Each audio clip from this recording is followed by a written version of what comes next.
Marc-Olivier Fogiel.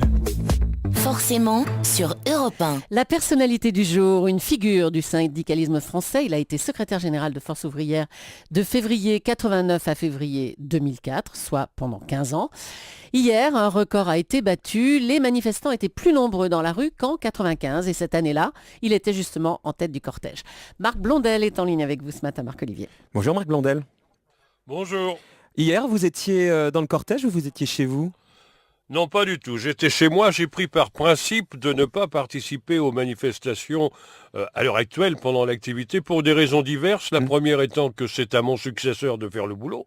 Et la seconde étant que je veux pas être nostalgique. Alors je suis devant mon appareil de télévision, le cas échéant ma radio, et je gueule un petit peu, et je téléphone, je vais vous faire une confidence. Dites-nous. Aux journalistes syndicaux en leur disant, selon vous, qu'est-ce que ça donne, comment, tenez, là et là, combien, quelle densité il y a, parce que j'ai quand même mes repères. Vous restez branché. Nostalgique, vous l'êtes, Marc Blondel ?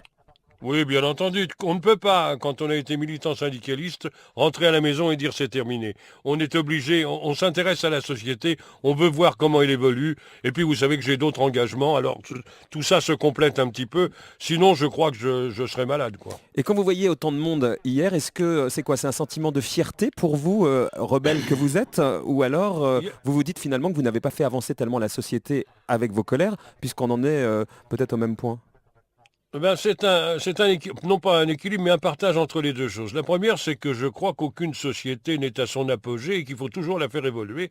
Il y a donc besoin, c'est comme ça que vous me qualifiez de rebelle, de gens qui remettent en cause, qui interrogent et qui essayent de réfléchir pour entraîner les autres vers une évolution et qu'on souhaite bien entendu positive. Et puis d'un autre côté, je regarde et puis je suis là, je dois avouer que c'est un des points qui me fait le plus mal au cœur.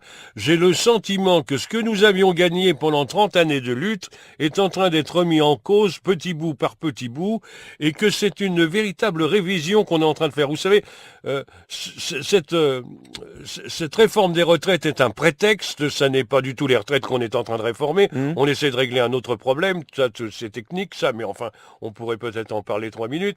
Mais c'est clair, je sens bien que petit bout par petit bout, ce qui faisait les éléments de solidarité que nos anciens avaient gagné au lendemain de la guerre 45 est en train d'être mis en cause d'une manière systématique. Je crois que dans la tête de nos gouvernants actuels, ils sont persuadés qu'il n'y a qu'un seul système vivable au monde, c'est le libéralisme absolu, c'est-à-dire le capitalisme. Et pour vous, ça c'est une régression, quoi. Non, mais attendez, que les échecs successifs des systèmes collectivistes différents, bon, maintenant, ça y est, c'est établi une fois pour tout. Or, moi, je crois qu'il y a des systèmes qu'on appelle mixtes et qui sont des systèmes qui permettent des choses et qui permettent que, au moins, tout le monde profite de l'évolution de la société. Marc Blondel, quand vous voyez vos successeurs et le climat de tension fort qui existe entre vos successeurs et le gouvernement, vous dites quoi ? Vous qui alliez boire des pots avec Jacques Chirac en même temps, quand là, par exemple, on vise Éric Woerth personnellement, certains reprochent la dérive du syndicalisme. Est-ce que vous sentez cette tension qui monte avec des syndicats comme Sud, par exemple, qui étaient évidemment beaucoup moins présents il y a quelques années ? Est-ce que cette radicalisation, vous la sentez, Marc Blondel ? Oui, je sens deux choses. La radicalisation, oui, mais il faut faire attention. Il y a un problème avec les organisations syndicales. Le problème, c'est la stabilité des organisations syndicales. Vous savez, ça n'est pas pour rien, et c'est pas lui rendre hommage, en tout cas, mais ça n'est pas pour rien que la CGT est la première organisation syndicale de France. C'est l'histoire qui fait que des gens comme Jouot ont été pendant 40 ans les patrons de la CGT et l'ont maintenu contre vents et marées. Ce n'est pas aussi simple que ça de créer une organisation syndicale. C'est toujours possible sur un point de réaction, mais ça reste éphémère. Alors le problème, nous avons déjà un problème, beaucoup d'organisations syndicales en France. C'est la pluralité, c'est le respect de la démocratie. Je ne suis pas sûr que ça soit toujours gage d'efficacité, je dois le dire très clairement. La première chose, vous remarquerez que moi, en 95, c'est moi qui avais lancé l'appel, et j'étais allé, j'avais fait toucher Vianney, j'avais dit, est-ce que tu suis ? Il m'avait dit, oui, on y va. Et c'était FO et la CGT qui avaient mené la danse, on n'avait pas entendu parler des les autres. C'était ou l'ancien de bon manière vieux temps, ça, pour vous. marginale. C'était l'ancien C'est vieux... pas le bon vieux temps. J'ai été... Non, moi, j'ai pas de nostalgie comme ça. J'ai été l'homme d'une situation à un moment donné. Mon organisation est le produit d'une scission parce qu'à la CGT, les communistes ont voulu contrôler l'appareil. Hein. Donc, moi, j'étais de cette... Je comprends. De cet état d'esprit. Marc-Olivier, c'est pas vous qui devez comprendre.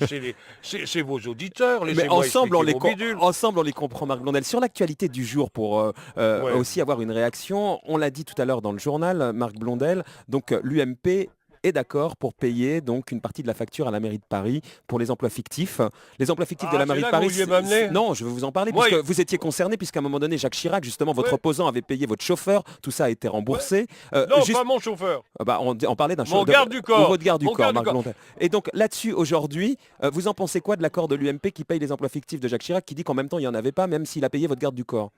Mais bon, vous mettez Jacques Chirac dans la même contradiction que moi. Moi, j'ai totalement ignoré la situation administrative de mon garde du corps, pour tout vous dire. Et quand j'ai appris qu'il avait été mis comme membre du cabinet, j'ai dit c'est une connerie. En plus, le garde du corps en question, il n'est pas du tout gaulliste, donc ça a réglé le problème. Et donc, on a remboursé la mairie de Paris en disant, puis ça va, foutez-nous la paix, etc.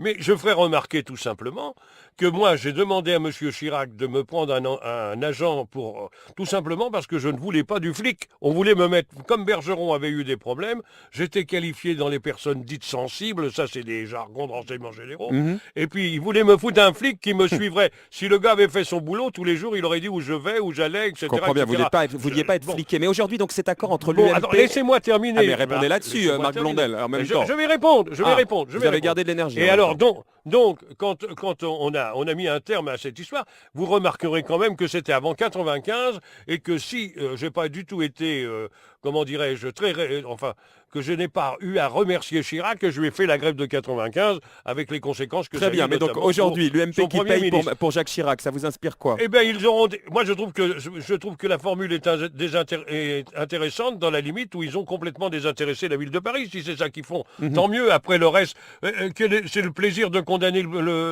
Jacques Chirac. Vous savez, les maires, d'une manière générale, regardez bien, il n'y a pas que du côté des faiblesses politiques, il y a aussi le maire qui est un bon joueur de foot, etc.